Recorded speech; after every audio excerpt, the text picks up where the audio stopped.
Court is now in session. We are here for the case of Miss Balderas Construction. Miss Fragata, you may begin with your opening statement.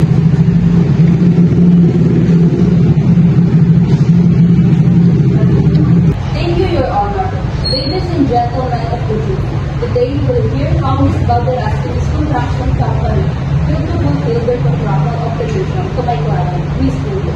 Miss Tulio hired Balderas Construction to build a deck for $10,000 with the completion date of the letters. The deck was not completed on time, and I request to constructed, we will show that Miss Balderas' negligence caused by Miss Tulio financial loss and emotional distress. Thank you, Your Honor. Ladies and gentlemen, while my opponent claims that Miss Balderas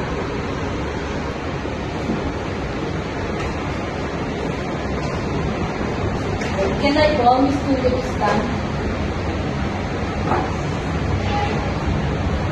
Miss Tulio, can you describe your agreement with Balderas Construction? we agreed on a price of $10,000 for a deck completed by July. Was the deck completed on time? No, it was finished on August. How did the delay affect you? I had to cancel a family vacation for July 4th because the deck wasn't ready. Thank you, Miss Tulio. No further questions. Miss Hidalgo, your cross-examination.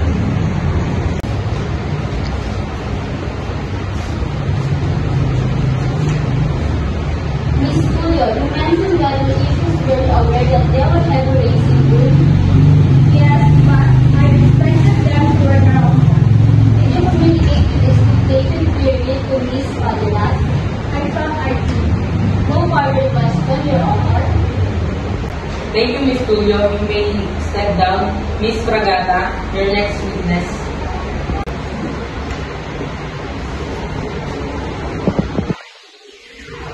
I call Miss Alvarado to stand. Miss Alvarado, can you tell us about your experience with Balderas Construction? I hired them for a similar project and they were late and the work was not done. Did you express your concern to Miss Balderas? Yes, but she was dismissed. Thank you, Miss Alvarado. No further question. Miss Hidalgo, your cross-examination.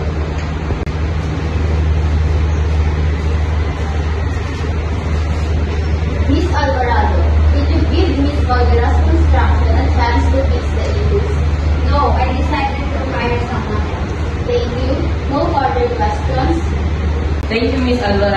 may step down.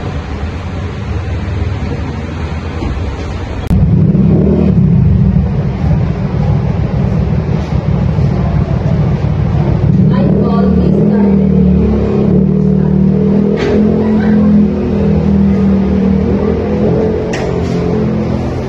Miss Scarlett, can you explain what is considered a reasonable time for completing a deck of this size?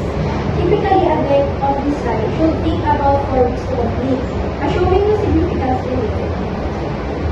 Thank you, Miss Scarlett. No further questions. Miss Hidalgo, your cross-examination.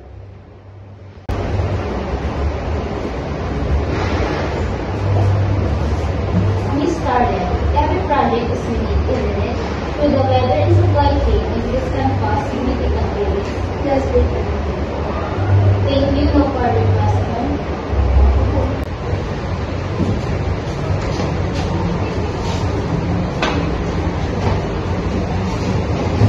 Cut mo na. Your Honor, I would like to present Exhibit A, the signed contract between Miss Julio and Balderas Construction.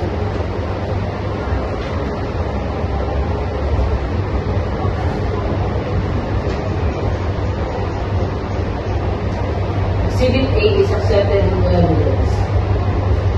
I would also like to present Exhibit B, a series of emails between Miss Julio and Balderas discussing the project timeline.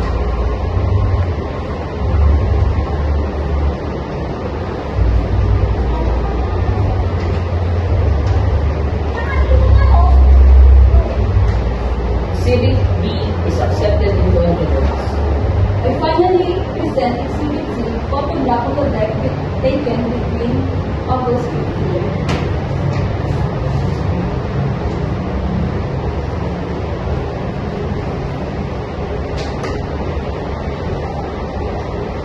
Exhibit C is accepted into evidence. Ladies and gentlemen of the jury, the evidence clearly shows that Ms. Balderas failed to fulfill his contractual obligation.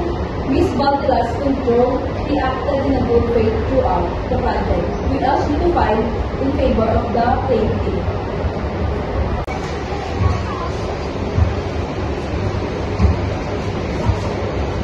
But there were delays, they were due to circumstances beyond Ms. Balderas' control. He acted with faith throughout the project. We ask you to find the favor of the defendant. Jury will now deliver. Please discuss the evidence and arguments presented and reach a verdict based on the facts of the case.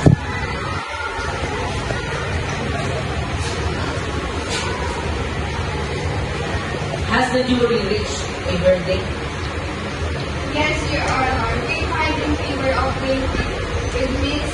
Julio. Thank you, jury. Court is adjourned. Nalaman ko ang kahalagahan ng batas at regulasyon na namamahala sa industriya. Ang mga karapatan at responsibilidad ng mga turista, mga negosyo sa turismo, at ang gobyerno ay mahalaga para sa maayos at ligtas na karanasan ng lahat. Natutunan ko rin ang mga karapatan ng mga turista, tulad ng karapatan sa ligtas at maayos na paglalakbay, makatarungang presyo at mahusay na serbisyo. Ang mga kaalamang ito ay magiging kapaki-pakinabang sa aking pagtatrabaho sa industriya ng turismo at hospitality. Natutunan ko rin sa ginawa naming video na dapat sundin kung ano man ang napag-usapan upang maging maayos kung ano man ang naging usapan. Sundin kung ano ang nilalaman ng kontrata sapagkat ito ay katibayan ng mga kasunduan. So, ang natutunan ko na ang breach of contract sa legal aspect legal in tourism ay tumutukoy sa hindi pagtupad ng alinlamang partido sa mga obligasyong nakasad o nakasunduan. Tulad ng pagkabigo ng travel agency na magbigay ng naipangakong serbisyo o hindi pagbabayad ng turista ng napagkasunduang halaga. Ang malinaw at detalyadong kontrata ay mahalaga upang maitaguyod ang tiwala at maiwasan ang hindi pagkaunawaan at magkaroon ng legal na pundasyon kung sakaling magkaroon ng problema. Kapag nangyari ang breach ay maaaring magresulta ito ng iba't uring pananagutan tulad ng moral damage para sa abalang dulot nito.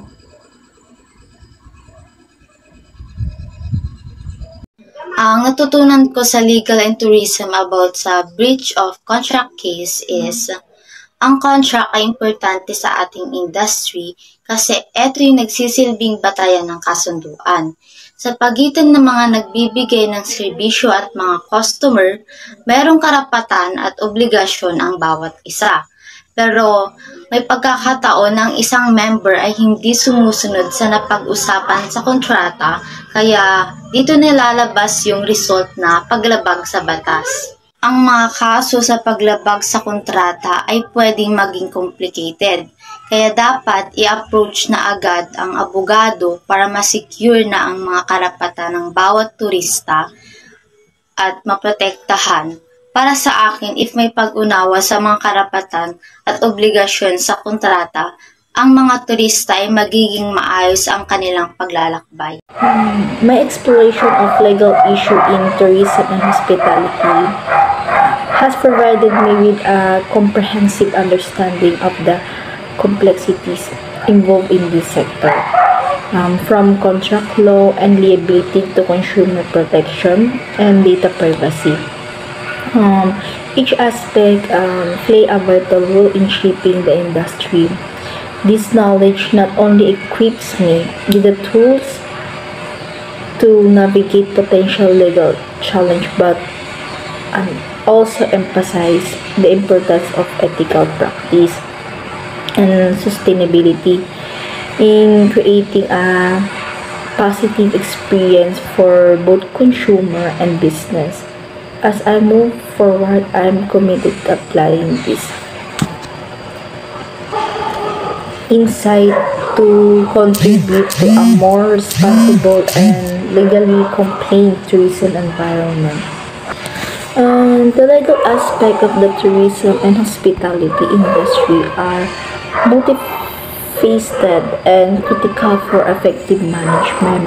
By understanding the regulatory framework, legal responsibilities, and consumer protection law, hospitality professionals can better navigate the complexity of the industry, ensuring compliance and enhancing guest experience.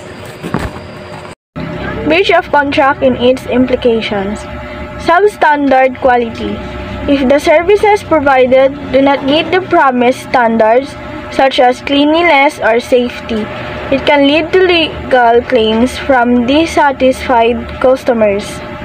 Understanding these implications has reinforced the necessity for businesses to maintain high standard and clear communication to mitigate the risk of legal dispute, liability, and consumer protection. Another crucial aspect I learned is the significance of liability in the tourism and hospitality sector. Businesses must ensure the safety of their premises and comply with healthy regulations to protect guests. This includes understanding the legal responsibilities associated with guest safety and food safety standards. Moreover, consumer protection laws are vital in safeguarding the rights of customers. For example, regulations that prevent unfair contract terms ensure that consumers are not taken advantage of, fostering trust in the industry. Ang natutunan ko sa subject na legal aspect ay ang mga law, na connected sa hospitality management, na kung saan pinapakita dito ang karapatan ng bawat tao at ang iba pang law, which is example, the business. As a business owner, pwede kang mamili ng kung sino ang magiging partner mo, and you have the contract, at ang contract na yan ay madaming nakapaloob na batas. Next is the human rights, harassment, at iba pang batas na konektado sa iyong pamumuhay dito sa bansang Pilipinas. Diyan, ang ginawa namin ngayong finals, which is the mock trial, na connected sa aming course na hospitality management, the different types of krimen. I learned kung paano nagfo-flow sa loob, nagfo-flow ang pagdinig ng batas or the hearing na tinatawag. Legal aspects of tourism and hospitality and the importance of adhering to local, national, and international laws to ensure compliance and avoid legal disputes. This includes understanding contracts, guest rights, health and safety regulations, labor laws, and environmental regulations. Una, contracts and liability. Ang mga malinaw na kasunduan sa mga customer, supplier at service provider ay mahalaga upang maiwasan ang hindi pagkakaunawaan. Ang hospitality businesses ay dapat magkaroon ng mahusay na tinutukoy na mga tuntunin at kondisyon upang limitahan ang pananagutan, lalo na tungkol sa mga pagkansela, refund at pag-ugali ng bisita. Next, health and safety compliance. Tourism and hospitality businesses ay dapat sumusunod sa mahigpit na mga regulasyon sa kalusugan at kaligtasan upang maprotektahan ang parehong mga bisita at kawani. Kabilang dito ang mga pamantayan sa kaligtasan ng pagkain, mga protocol sa kaligtasan ng sunog, at pagtiyak na mga akomodasyon ay nakakatugon sa mga kinakailangang pamantayan. Next, consumer protection. Maraming mga bansa ang may mga partikular na batas upang protektahan ang mga mamimili sa industriya ng turismo. Ito ay maaaring may kasamang tumpak na pag-a-advertise, malinaw na pagpipresyo at pagbibigay ng mga refund o kabayaran sa kaso ng mga pagkabigo ng serbisyo. Labor laws.